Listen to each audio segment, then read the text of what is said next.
میری ترجیح کہ تبدیلی آئے، صوبے میں تبدیلی آئے، لیکن اگر پی ٹی آئی اکثریت میں ہے تو پی ٹی آئی کی اکثریت کے اندر ہی آئے، وہی لوگ اپنی تبدیلی جو ہے صوبائی حکومت کے لیے آئیں تو وہ زیادہ بہتر ہوگا بنسبت اس کے کہ اپوزیشن جو ہے متحرک ہو اور حکومت کی تبدیلی آئے۔ تو اگر ایک پارٹی کے اندر جو ہمارا یقین ہے، شک نہیں ہے، گمان نہیں ہے، دعویٰ ہے کہ ہمارے صوبے کی اکثریت جعلی ہے، دھاندلی کی پیداوار ہے، تاہم سیاسی کشمکش کا متحمل صوبہ شاید نہ ہو، تو اگر ان کے اپنی پارٹی کے اندر تبدیلی آتی ہے تو وہ زیادہ مناسب ہوگا میرے نزدیک۔ باقی پارٹی جو فیصلہ کرے گی وہ آنے والے وقت میں جس طرح وہ چاہیں گے، لیکن جہاں تک آپ کے پہلے سوال کا تعلق ہے تو دیکھیے سب چیزیں ابھی ابتدائی مراحل میں ہیں۔ مسلم لیگ سے کچھ ہماری شکایت پیدا ہو گئی تو ہم ذرا بیٹھ گئے اس کے لیے، پیپلز پارٹی کی کوئی شکایت پیدا ہو گئی تو ہم آپس میں بیٹھ گئے، تو ابھی بالکل ابتدائی مراحل کی یہ صورتحال ہے، اور کیا ایڈجسٹمنٹ ہوتی ہے سینٹ کے الیکشن کے لیے ابھی میں اس پر کوئی تبصرہ کرنے کی پوزیشن میں نہیں ہوں۔ مولانا صاحب یہ بتائیں کہ یہ باتیں زیر گردش ہے کہ عمران خان کے 2 بیٹے بھی پاکستان میں آ رہے ہیں، کیونکہ یہاں پر موروثی سیاست ہو رہی ہے تو کیوں نہ وہ نہ کرے، اس پر آپ کیا کمنٹ کرتے ہیں کہ آنا چاہیے یا نہیں آنا چاہیے؟ میرے خیال میں آپ کے والد شاید صحافی نہیں تھے، اس لیے آپ موروثی کا لفظ استعمال کرتے ہیں۔ یہ مغرب کا اصطلاح ہے اور ہم مسلمانوں نے ان کی پیروکاری میں استعمال کی ہوئی ہے۔ موروثی کیا چیز ہوتی ہے؟ کیا انبیاء نبوت میں موروثی نہیں تھی؟ اگر نبوت کا عظیم الشان منصب النبی ابن النبی ابن النبی ابن النبی ابن نبی، تو مسلمانوں کو اس حوالے سے اس طرح کے تحفظات کا اظہار کرنا، یہ تو بالکل جیسے رسول اللہ صلی اللہ علیہ وسلم نے فرمایا کہ ایک وقت آئے گا جب تم قدم قدم بالشت پچھلی قوموں کی اس طرح پیروی کرو گے کہ اگر وہ گوہ کی غار میں گھسنے لگے تو تم بھی وہاں ان کے پیچھے گھسنے لگو۔ تو صحابہ کرام نے عرض کیا یا رسول اللہ یہود و نصارہ ہوں گے؟ تو آپ نے کہا اور کون ہو سکتا؟ مولانا صاحب اس وقت بڑا مسئلہ پی ٹی آئی سے زیادہ امن و امان کا قیام ہے، کیا دیکھ رہے ہیں حالات پھر دوبارہ 2007-8 کی طرف جا رہے ہیں یا اس سے بھی خطرناک؟ کیونکہ اس دفعہ تو کسی کا لحاظ نہیں ہو رہا، چاہے عالمی دین ہو یا کوئی سیاسی کارکن ہو یا کوئی سرکاری۔ 2006 اور 2007 میں صوبے میں مکمل امن و امان تھا، 7-8 مکمل امن و امان تھا۔ اس وقت ہماری حکومت تھی، اور چترال سے لے کر کوہستان سے لے کر ڈیرہ اسماعیل خان ٹانک وزیرستان تک کہیں پر بھی کوئی پولیس چوکی نہیں تھی جو آپ کو رات کے وقت سفر میں پوچھ سکے کہ آپ کہاں سے آ رہے ہیں اور کدھر جا رہے ہیں۔ کہیں پر بھی گورنر ہاؤس کے سامنے آپ گزرے، چیف منسٹر ہاؤس کے سامنے آپ گزرے، سیکریٹریٹ کے سامنے آپ گزرے، کسی قسم کی کوئی پولیس چوکی نہیں تھی کہ یہ پوچھے کہ آپ کدھر جا رہے ہیں۔ یہ امن و امان کی صورتحال تھی۔ آج آپ اپنے گھر سے باہر ہی نکل سکتے، نکلتے ہیں تو 100 دفعہ سوچتے ہیں کہ میرا کیا بنے گا۔ تو اس وقت صورتحال بالکل ایسی ہے کہ عام آدمی کی زندگی جو ہے وہ غیر محفوظ ہے، اور اگر اس حوالے سے اپوزیشن جماعتوں نے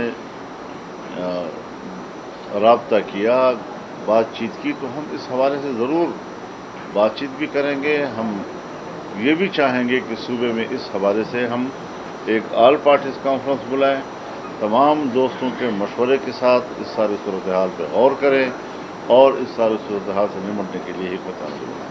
مولانا صاحب یہ بتائیں کہ ایک طرف پی ٹی آئی کے کچھ قائدین آپ کے خلاف باتیں کرتے ہیں، پھر دوسرے دن آپ کے گھر آتے ہیں، پھر اسی دن آپ اعلان کرتے ہیں کہ صوبے میں اگر تبدیلی آئے گی تو ہم اس کا حصہ لیں گے۔ کیا کہ صوبے میں اگر تبدیلی آئے گی تو ہم اس کا حصہ نہیں کریں گے؟ اس طرح دیکھیے، گزارش یہ ہے کہ پی ٹی آئی اور جمعیت کے درمیان ایک زمانہ بہت تلخ گزرا ہے۔ ہم اختلاف کو تو ختم نہ کر سکیں شاید، لیکن اختلاف کے ساتھ جو اختلاف کے رویے ہوتے ہیں اس میں نرمی لا سکیں، تو ظاہر ہے کہیں نہ کہیں کسی گوشے سے کوئی تنقید تو ہوتی رہے گی، لیکن ہم تعلقات کو معمول پر لانے، پیپلز پارٹی سے بھی ہمارا اختلاف ہے لیکن کوئی دشمنی نہیں ہے، مسلم لیگ سے بھی اختلاف رائے ہے لیکن دشمنی تو نہیں ہے، ANP سے بھی ہمارا اختلاف رائے ہے لیکن کوئی دشمنی تو نہیں ہے، ملتے جلتے ہیں، احترام کا تعلق ہے، اور PTI سے بھی اب تقریباً وہی صورتحال بن رہی ہے، ہم مل رہے ہیں ایک دوسرے کے ساتھ، ان کے نوجوان آتے ہیں، بیٹھتے ہیں میرے ساتھ، مجھ سے سوالات کرتے ہیں، پوچھتے ہیں، بہت سی مسائل پر وہ اپنا ذہن صاف کرنے کی کوشش کرتے ہیں. تو میرا خیال اس پہلو کو بھی آپ ذرا اجاگر کریں نا. اگر کسی نے تنقید کی اس کو تو آپ اجاگر کر لیتے ہیں، لیکن وہ دوسرے پہلو کو آپ کیوں اجاگر نہیں کر رہے؟ پاٹا کے اوپر آپ کا جو اسٹانس تھا، پاٹا مرجر کے اوپر آپ کا ایک الگ موقف تھا. مرجر ہوئی، اب جو ہے وزیر اعظم شہباز شریف نے ایک کمیٹی بنائی ہے جس میں اور پاٹا کے جو نمائندے ہیں وہ شامل ہے، ایک میٹنگ بھی ہوئی ہے. اس کو آپ کس طرح دیکھتے ہیں؟ کیا جو آپ کا موقف تھا وہی صحیح تھا جو اب اس طرح ایک اور انہوں نے کمیٹی بنائی ہے کہ مطلب جو جرگا سسٹم ہے اس کو ایک آئینی اور اس طرح کی شکل دیا جا رہا ہے؟ پھر لوگ بھی جو ہے اس میں کہہ رہے ہیں کہ جو پاٹا مرجر ہے وہ ریورس ہو رہا ہے، تو اس میں آپ کیا کہیں گے؟ ہائے اس زود پشیماں کا پشیماں ہونا، اسی سے آپ اندازہ لگائیں کہ تمام پارٹیاں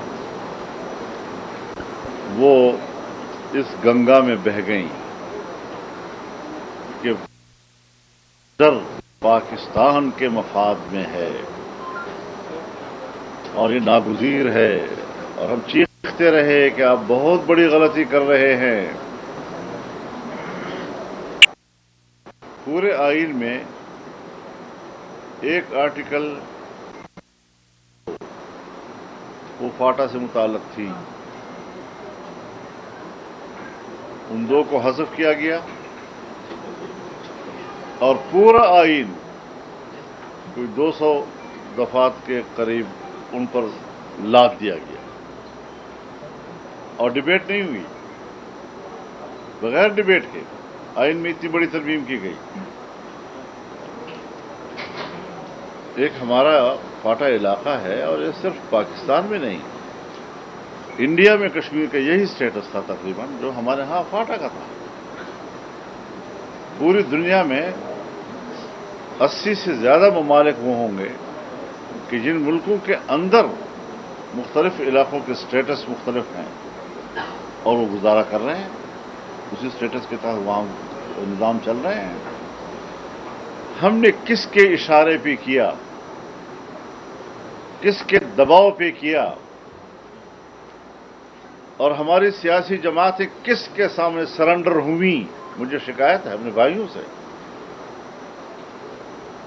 اور آج اس کو واپس کرنا ملکی مفاد ٹھہرا. سو غلط فیصلہ تھا، ان کو تسلیم کر لے جانا چاہیے پوری تمام سیاستدانوں کو، سیاسی پارٹیوں کو اور اس وقت کے حکمرانوں کو، کہ ان کی کوئی سیاسی بصیرت نہیں ہے. ان کی نظر صرف ناک کے نوک تک پہنچتی ہے. جمعیت علماء اسلام کی بصیرت دور اندیشی ہے. ہمیں اندازہ تھا، اندازہ ہی نہیں یقین تھا کہ یہ نہیں چلے گا یہ نظام. آپ مجھے بتائیں، میرے ساتھ وعدہ کیا کہ مرجر سے متعلق جو دفعات ہیں، جو نکات ہیں، وہ ہم واپس لیں گے. آپ صرف ایک بات مان لیں کہ پشاور ہائی کورٹ کو کے اختیارات کو فاٹا تک توسیع دی جائے. صرف ایک بات مان لیں. میں نے ان سے کہا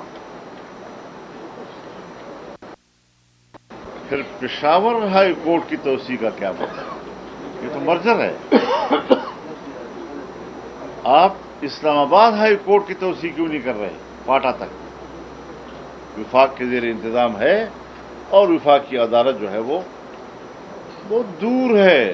میں نے کہا بینچ بنتے ہیں، آپ لاہور اسلام آباد ہائی کورٹ کا بینچ بنا دیں پشاور میں، فاٹا میں بنائیں.